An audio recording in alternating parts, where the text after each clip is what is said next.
decía Ezequiel, y es que en realidad sí, los counselors van a poder hacer algo de lo que yo voy a decir hoy, y sobre todo con esto de trabajar en vejez y este posgrado,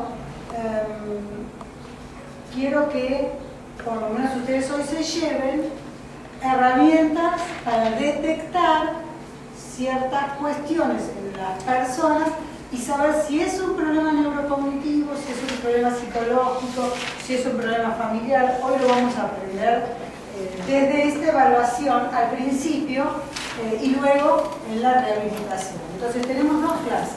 Una donde vamos a hablar de neurociencia o neurocognitivismo y la otra donde vamos a hablar sí, de estimulación neurocognitiva o rehabilitación neurocognitiva. Primero vamos a ver algo acerca de la historia de la neuropsicología, para que ustedes sepan dónde estamos parados y desde dónde venimos. Yo les quiero mostrar al menos algo acerca de la historia de la neuropsicología.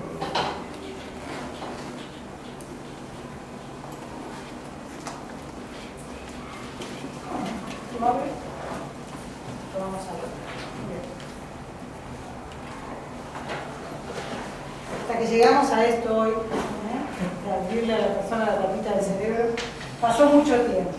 Simplemente algo que tiene que ver con la definición de neuropsicología, una disciplina que nace de la necesidad de interpretar los trastornos cognitivos y conductuales y sus bases orgánicas. Entonces fíjense que tenemos trastornos a nivel mental, trastornos a nivel conductual y trastornos orgánicos, ya físicos. Entonces cubrimos tres áreas, lo cognitivo, lo conductual y lo orgánico. ¿Vamos bien hasta ahí? Ustedes me dicen, me interrumpen cualquier cosa que no se entienda. Estas son unas fotos de cosas que se han encontrado en la arqueología, elementos que nos muestran que algo ya se hacía con respecto al cerebro 2000 años antes de Cristo. Y en Egipto lo que se pensaba era que el corazón y el diafragma eran asiento de la mente. Entonces fíjense desde esa época como la mente es algo que siempre al hombre le atrajo. El pensamiento, cómo pensamos, cómo hacemos para tener memoria, cómo hacemos para atender. Todas estas cosas desde esa época se preguntaban y una cosa muy importante, fíjense ustedes, 2000 años antes de Cristo se pensaba que la edad puede acompañarse con un trastorno de memoria. ¿Qué les parece? Hace un montón de años que ya se sabía que la edad tenía algo que ver con la memoria. Hoy lo sabemos. Fíjense lo que se encontró 1700 años antes de Cristo. Un cráneo a donde le hicieron un agujerito para ver qué pasaba adentro. Fíjense ustedes, obviamente que algo pasaba y tenían algún interés. Llegó el periodo greco-romano, Pitágoras definió esto del ciclo vital, que ustedes conocen bien, pero él dijo que en esta etapa, cuarta y quinta, se define como un periodo de declinación del cuerpo humano y regresión de las capacidades mentales, llamado senium, senectud, viene de toda esa rama de la palabra. Y una cosa que Pitágoras dejó escrito, y es que el sistema del cuerpo, el sistema orgánico, vuelve a la imbecilidad de la primera época de la infancia. ¡Qué notable! ¡Qué maravilloso! Fíjense ustedes, como vieron cuando vemos a los ancianos y decimos son como chicos, hacen lo que hace un chico, hay que ayudarle para esto, hay que ayudarle para esto. Fíjense ustedes, desde cuándo ya estaba y estas dos teorías, ya en la antigua Grecia, una que es cerebrocéntrica y otra cardiocéntrica. Entonces, ¿dónde estaba la mente? ¿En el corazón o en el cerebro? ¿Dónde estaba la mente?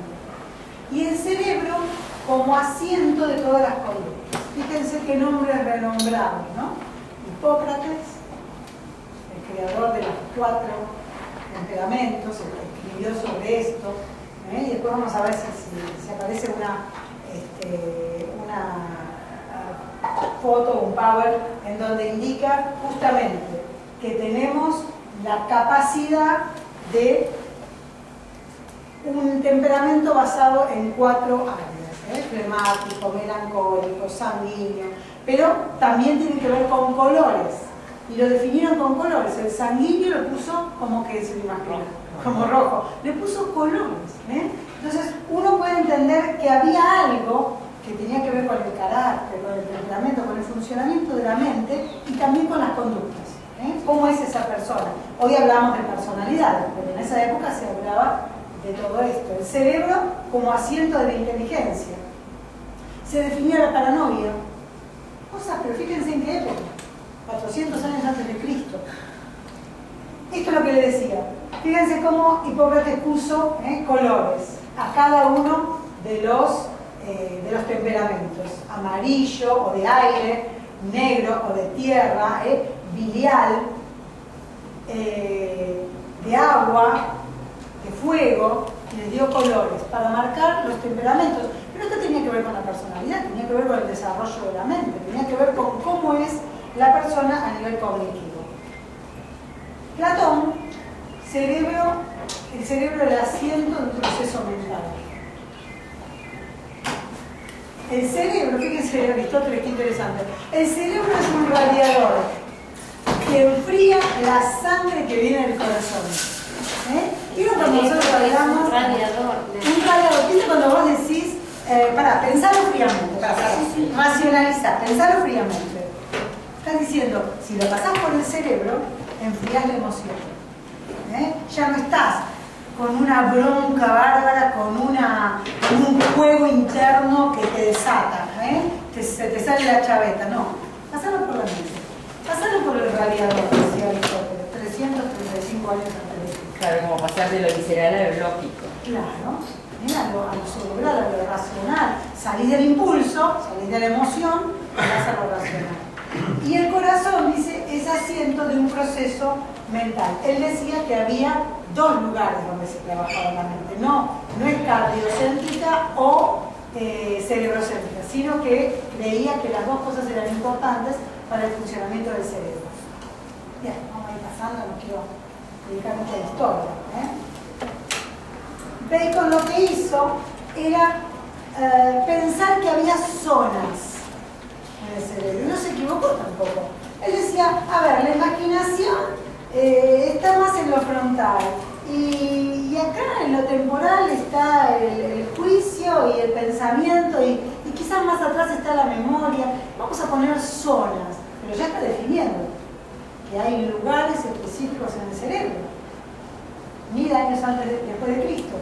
Después vino todo el siglo XV de las observaciones, ahí está Franklin, donde toda esta teoría renació con el Renacimiento. La búsqueda del hombre hizo que los científicos y los artistas consideraran nuevos criterios en la anatomía.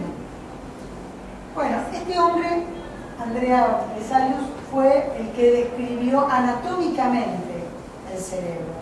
Lo abrió y lo dibujó. Fíjense el dibujo. Lo abrió, lo partió y lo dibujó. Dijo, no es solamente lo de afuera.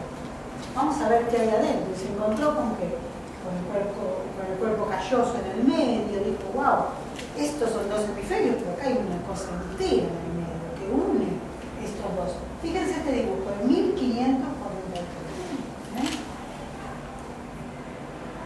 Bueno, Da Vinci, estas son figuras más conocidas.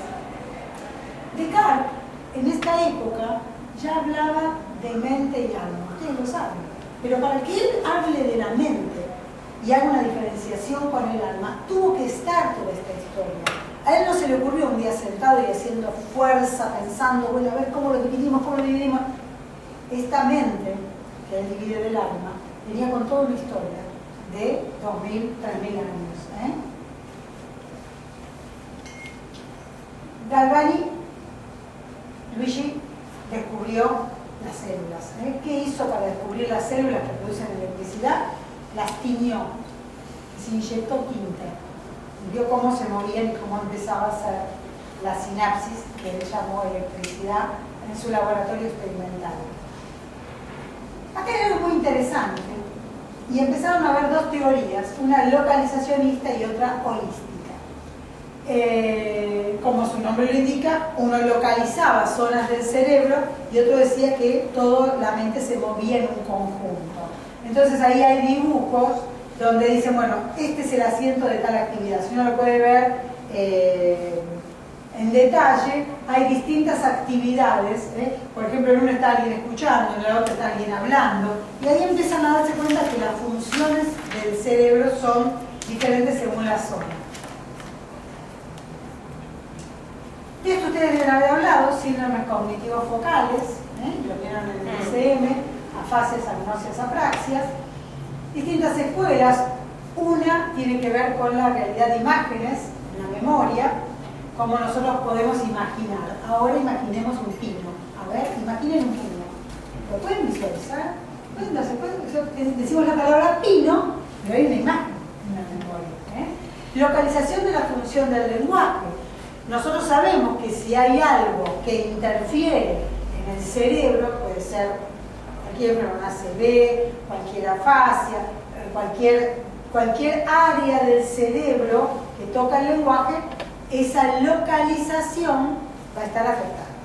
Y por el contrario, cuando está afectada esa localización, nosotros sabemos que hubo algo que pasó a ese nivel. Hoy es muy fácil verlo en tomografías computadas, en resonancias magnéticas, pero desde que está esta función neuropsicológica, había teorías mucho antes de verlo. Y la relación entre el lenguaje y el pensamiento. Hay escuelas que dicen que pensamos lo que hablamos y otras que hablamos lo que pensamos. ¿Qué se forma primero, el pensamiento o el lenguaje?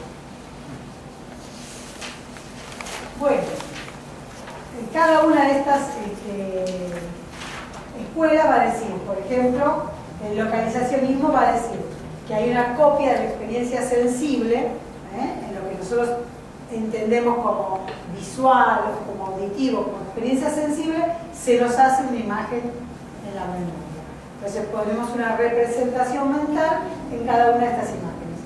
En respecto al lenguaje, el localizacionismo es muy claro. Acá se localiza el área del hablar, acá el de la comprensión. Entonces, con respecto al lenguaje, las funciones son específicas. Al principio sí era así. Pero después entendimos que había un fascículo arcuato que funcionaba como mediador entre estos dos centros, ¿no? Que siguen siendo centros, pero que ahora sabemos que se comunican. La relación del lenguaje con el pensamiento, bueno, esta escuela dice que el lenguaje es un instrumento del pensamiento. Bueno, esto es la frenología, que también dividió en zonas, DAL, una escuela neuropsicológica muy importante, muchos seguidores.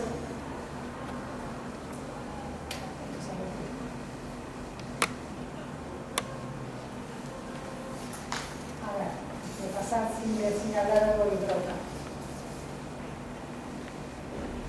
Nosotros tenemos una zona que se llama, en psicología se llama la zona de Broca, porque fue Broca el que entendió que había una zona especial del lenguaje, de la palabra. Cuando una persona, anciano o no, tiene un problema de lenguaje, verificamos si está en esta área.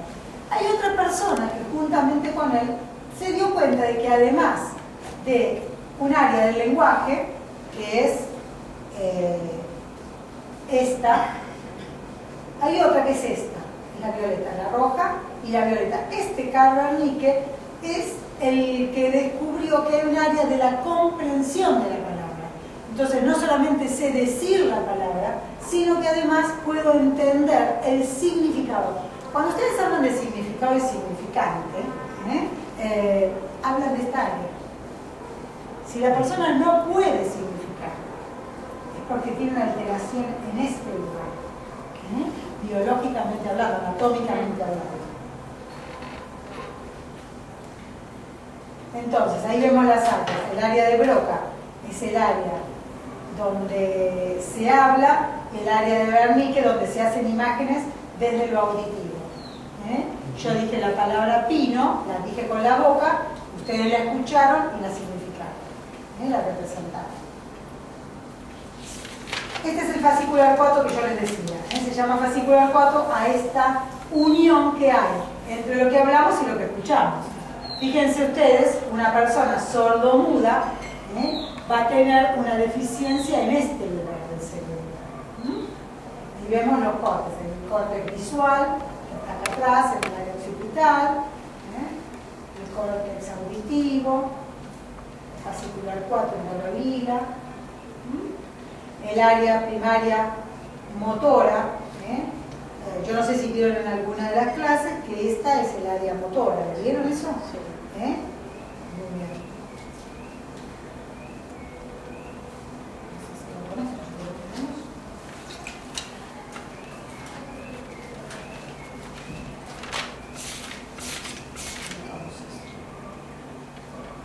Bueno, problemas con el localizacionismo, que es lo que decíamos, y simplemente mostrar que luego hay síndromes conductuales focales. Por lo tanto, hay síndromes cognitivos focales y síndromes conductuales focales.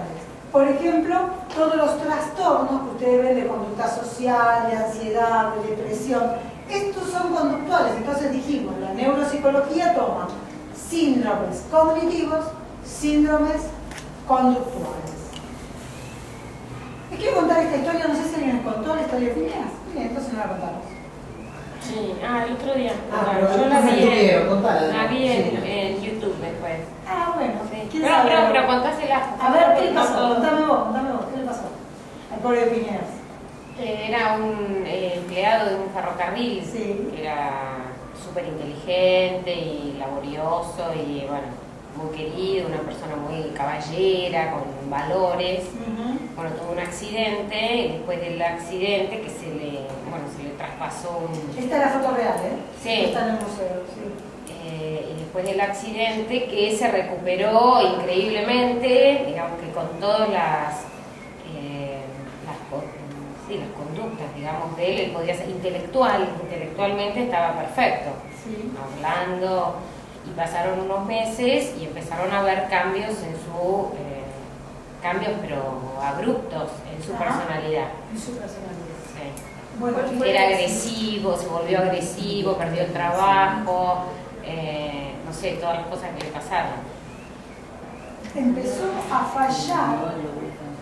¿Cómo? Claro, que le produjo un daño Sí. en el lóbulo frontal. Digamos, hubo un hierro, se supone que le entró desde abajo del ojo Claro, perdió el ojo. y salió por acá arriba. Entonces, justamente el lóbulo frontal hace que no pueda tener un buen control de impulso. Por eso la violencia, por eso la calidad del trabajo. Fíjense ustedes como una cosa que le sucede a las personas que no siempre se van a clavar un hierro, que les puede dar una CB, un golpe en la cabeza, un accidente de tránsito.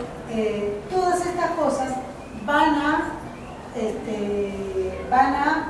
influir a nivel cerebral en la conducta. Por eso estamos hablando de que hay una conducta social que nosotros podemos ver como consultores y darnos cuenta de que si hubo un cambio, como vos dijiste, abrupto, o hubo un cambio paulatino, estos cambios son dignos de estudio.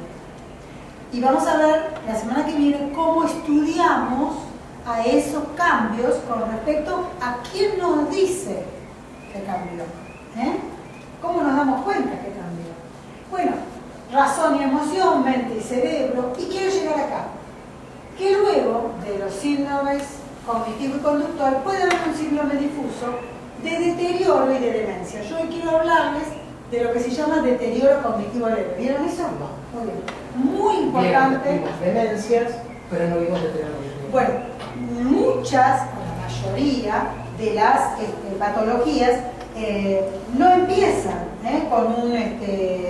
con un Alzheimer, con una demencia, empiezan con un deterioro cognitivo leve. A veces quedan, hasta un 15% quedan con un deterioro cognitivo leve y luego pasan algunas, el resto pasan a ser algún tipo de demencia o patología diferente. Ahora lo vamos a ver. Bueno, primero yo no quiero estar más con esto porque quiero pasar a otro trabajo. Cerrar este, vamos a abrir este.